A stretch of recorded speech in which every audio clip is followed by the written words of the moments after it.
rebuilding. The catastrophic failure, a new start, physically, mentally, our careers, our businesses. Step back, first step, next step. The driver in me just wants to get it done tomorrow. We'll do this, do that, let's move this, where are we at with this? You build some confidence, build some self-esteem, start to feel better about yourself. The Silverback Blueprint Podcast, a show for men over 40 who focus on getting stronger, staying motivated, building discipline, creating a community, and becoming truly happy. Hey guys, and welcome back to episode 65 of the Silverback Blueprint Podcast. Create your dream team. What if we ran our lives like a professional sports franchise? And now, some of you may or may not know I am a diehard Leaf fan. So, in 2017, 2018, I think it's going to be a good year.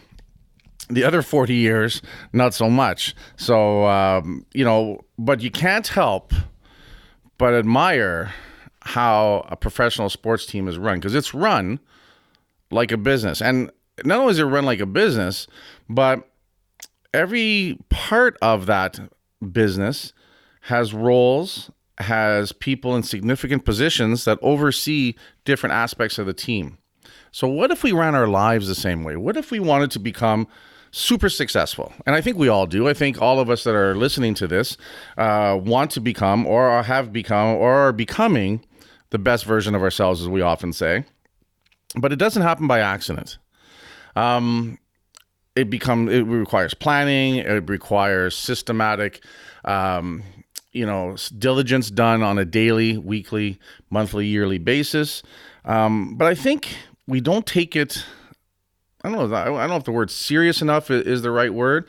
But what if we took it to the next level? What if we looked at how a successful corporation is run? A successful business is run.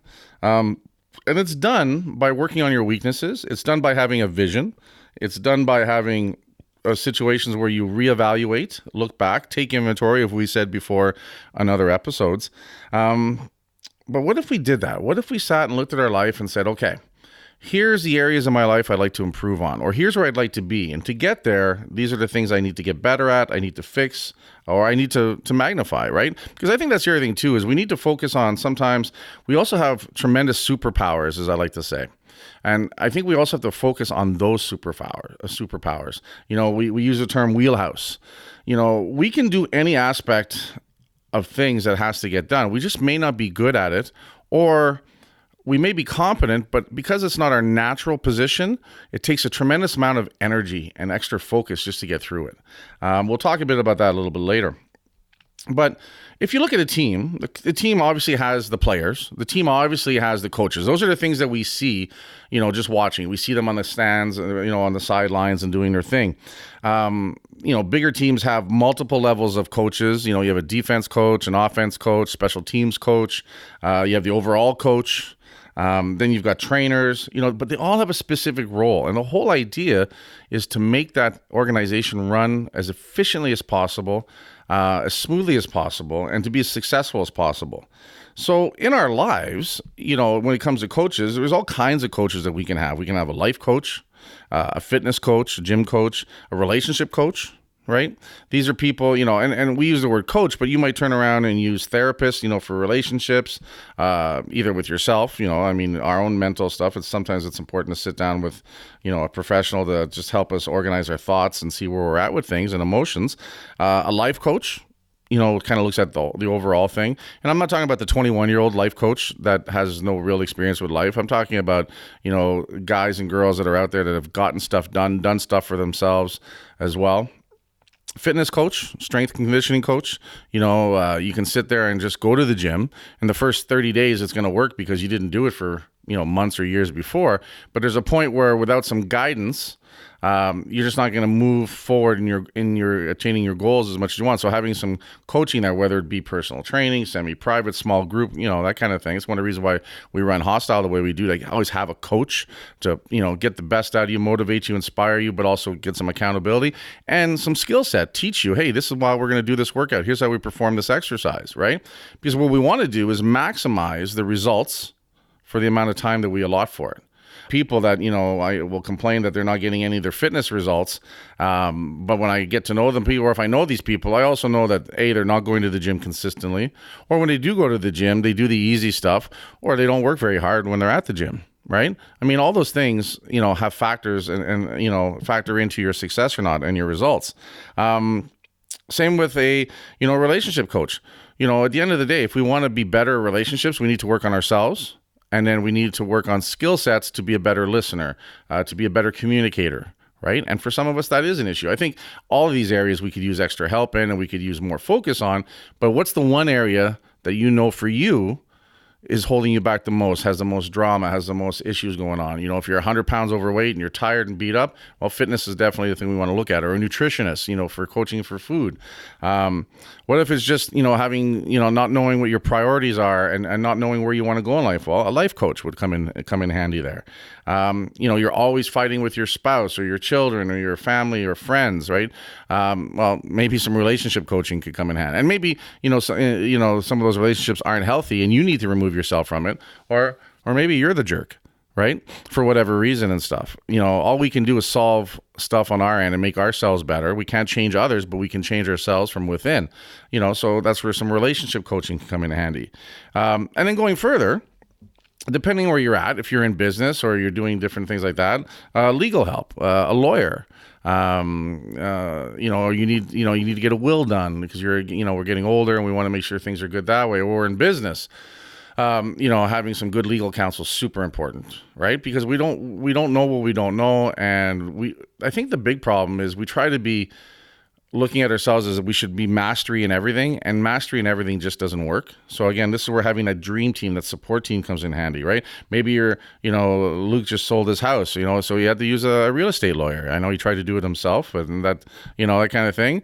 At the end of the day, having the right professional when you're doing something that's a big impact in your life makes a big difference, right? And an accountant or a financial planner. If you're not in business, you don't really need an accountant, but you should have a financial planner, especially, again, those of you guys listening in 40s, 50s, 60s, we've got retirement savings, or we should have some of that happening. We've got investments. We have, what's old age security going to look like? Where are we at with what we owe on our homes, our bills and stuff? Well, you know what? Spending some time with an accountant or a financial planner, right, makes a big difference. A lot of stress that falls upon people is financial stress. A lot of that stress is just not knowing what you should be doing and not having a plan or not having a goal. When you sit down with a professional and you can ask questions and you can figure out what's going on, well, you take a lot of the fear and the scare out of it, right? We fear the unknown. We're not comfortable about talking about it, right? I don't have enough money. Well, we can all say that, right? But you know what? There's people out there that make less than you do that have better plans than you do out there, right? Because they're sitting down and they're looking at it. Right? Maybe you spend like you make $200,000 a year and you make 60.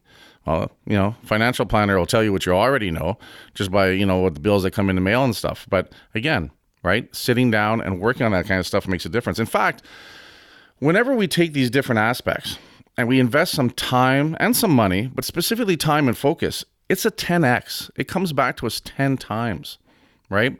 Going through the motions and living, people live paycheck to paycheck because they choose not to do anything other than that. Because they sit there, this is how much is in my bank account today. So yeah, I'm going to go buy that TV on 24 equal payments, right? Because, right now I see the $80 a month that I would need for it. But they don't pay attention that, mortgage is coming out tomorrow, or rent's coming out tomorrow, or car payment's coming out tomorrow. Or, oh, holy shit, I got a $750, hockey season bill for one of the kids. Because they don't see it right in front of them. They're not on a budget. They don't do those kind of things, right? So at the end of the day, a lot of those issues, if we sat and looked at it and faced some of those things, we would quickly start to resolve some of them. We'd quickly see what the issues are, so then we'd want to make a change to it. And then we could try it on our own, but if that doesn't work, we're more apt to want to get a professional to make things happen, more efficiently and stuff, right? So I really think that's a cool concept of what if you turn around and looked at your life as a professional team or a corporation and say, hey, I want to maximize what's important to me. Now, this is where mission and vision statements come in, not just for companies, but for your lives. If you sit there and say, hey, I truly want to have a life where I can travel around the world, I can travel 2 or 3 times a year, right? These are the places I want to go. And you do research what these trips cost. And then you look at that dollar value, and then you look at what your income is. and you know deep down this truly is part of your mission and vision of what you want to do, well, you know what's going to happen? You're not going to really be in that much of a hurry to get a new car, because in the priority things, what you want to do is that travel. So you know what? You hang on to your car for a couple more years. You bus to work. You don't mind doing those things when you see the big picture and what it's going towards.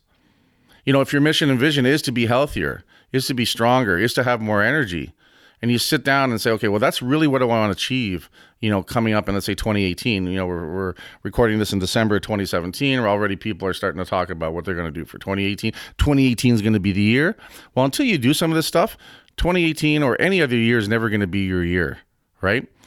Sitting down and reverse engineering. This is the life I really, really want. So you have to be honest with yourself. You have to do that inventory. You have to sit down and say, what do I really want? And most of us don't even take the fucking time because we're busy with dealing with, you know, running the kids out to whatever sport it is, or the boss wants us to get a bunch of shit in, or we're way behind and stuff for work, right? We're putting fires out that we haven't got time, and we don't put ourselves in a position to sit down and plan. And yes, I'm going to fucking say it again, journal, right? Spend that half an hour, 45 minutes to an hour with ourselves every day to really look at what's important to us and what we want to do. And then say, based on those honest conversations with myself, I truly know that this is what I want to do.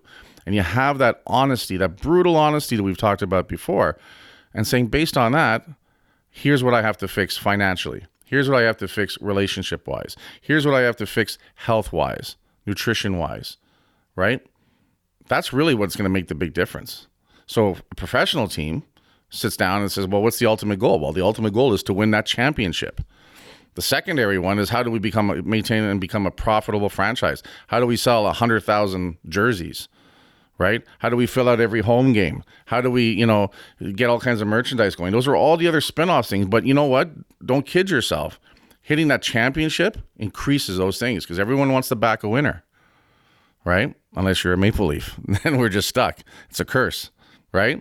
But at the end of the day, right, it's the same in our lives. I was sitting down having breakfast with a buddy of mine this morning, and we were talking about how it seems lately, and lately I mean in the last few years, you know, I'm 49, he's 50 something, that we tend to see people gravitate towards us. Some younger guys, whether it's in the gym, it's in life and stuff, and you know, you kind of joke, say, oh, you know, I got these guys hanging around, or people asking me questions, or they want to spend time, you know, doing what I do. And I said, I think part of it comes, you know, with leadership. And people want what they don't have, and people are attracted to people that are, in their eyes, doing what they want to do. So the more successful you become, or the more confident you become, the more, you know, you just become that silverback where you're just, you know, you're confident, you're self-assured, you're getting stuff done. Well, that puts a vibe out, and that vibe attracts people.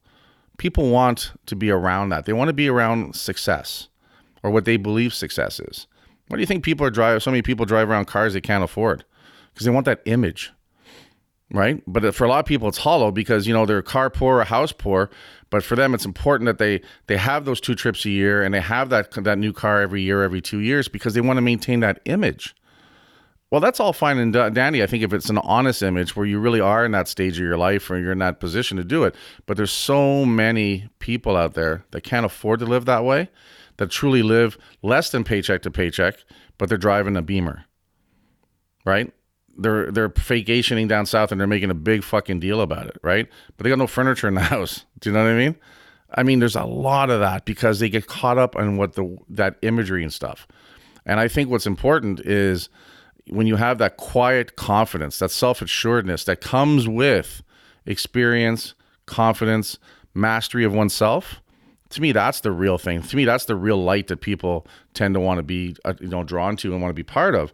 So at the end of the day, that's kind of cool. But really, the motivation here should be about, how do we improve ourselves? How do we take ourselves and put us in the best possible position for success? And I really think it's breaking things down, looking at the weaknesses and saying, okay, who can I work with to improve this? How can I set myself up for some accountability in this area?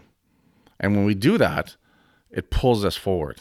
It makes us move forward. We have no choice, right? And at the end of the day, I think that's a great analogy to look at this professional sports team, because we all have a team we like. and we admire and we want to wear their jerseys and go to their games. And when that captain of that team does well or that superstar scores, we share in that, right? So what if we run our lives that same way? What if we turn around and create that dream team? Take a piece of paper, take a whiteboard, and really just lay it out there. What are the areas you want to improve in? What are the areas you're great in? What are the areas you suck in? All right. Who can help you do that? And when I say help, I mean guide you, motivate you, inspire you. You got to do the work. You got to take that information they give you. You got to work with it so that it moves you forward, right? It'd be great to have, a lawyer and an accountant on retainer, but if you're not actively using them and you're not taking full, advantage of what they have to offer, well, then you're wasting stuff as well, right? So in that, create that vision. Where do you want to be? What is it? What's important? Where do you want to be next year, 3 years, 5 years? What's that going to look like? Now, what do you have to do going backwards to get to that? And then how do you use that team? How do you assemble that team? How do you use that team? Have meetings. Set times up where you specifically do this. A couple of buddies of mine are financial planners, and it drives them crazy. The rush that's coming up at the end of the year, right? January, is it January the cutoff or March for taxes? I never remember, right? That kind of stuff. So it's March. All of a sudden people want tax advice, March 15th. And he's like, I've been trying to sit down with you for a whole year so we can plan, because once you get your tax bill, a lot of times it's way too late to go and change things. So what my one buddy is a financial planner. He says, I'd much rather sit down in April and May saying, hey, based on what happened last year, here's some things we should look at doing this year to minimize some of that, to get you in a position where you understand that you are probably going to owe. So let's minimize what you owe, but let's create some savings and some funneling so that when you do owe, you can afford it. You didn't spend it on that third trip down south, and then you're scrambling and stuff, right? So, that's what these guys want to do. They want to help plan, right? And you plan before, don't react after. That's the big difference. But so many of us just turn around and go, oh, all right, I got to pay $1,800, I got to pay $5,000, or my favorite is, oh, I'm getting $2,000 back.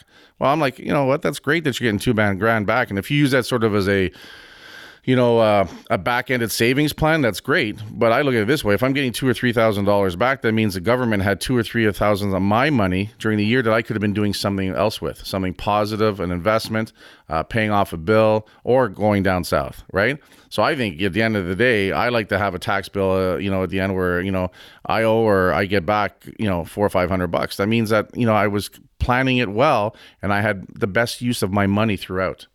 That's just me. I mean, everyone's a little bit different, right? But assemble that dream team, focus on the areas, attack the weaker areas first, but also maximize those strong areas and stuff. And just do that. You are the general manager of your life, right? And the stronger the general manager is in a team, the better that team's going to do, right? I think it's a really cool concept. And it's funny because this all came about because last night I was just watching some hockey, and I was watching a team that was struggling, that shouldn't be struggling this year. And I was watching a team that was just blowing the doors off this year that they didn't think would, right? So then you hear the commentators and the experts who are, always the experts after the fact. But then, those are the things I started thinking about. And a really cool movie to watch about that is with Brad Pitt, Moneyball, where it's based on a true story where he put together a team and he started doing it by statistics. He looked at statistics of players and he put teams together. He built his team around statistics, and a lot of people thought he was crazy, but he ended up building a phenomenally successful team, and he went on to keep doing that for a bunch of years afterwards and stuff like that. But he broke the mold. He didn't do things the old way and hope it worked out. He sat down and looked at numbers. He sat down and looked at weak areas, and he started building the dream team. We do the same thing, guys. We're going to have a significant impact in our lives, and it happens really fast because everything multiplies on top of itself. So for 2018, build your dream team and see where that takes you. Guys, head on over to iTunes. Leave us a 5-star review. Check things out. Head on over to hostilegear.com using the code Silverback and save 20% off on a wicked hoodie. When's this coming out? February 12th. You need a hoodie. It's February. So save yourself 20% off on a kick-ass Hostile Gear hoodie.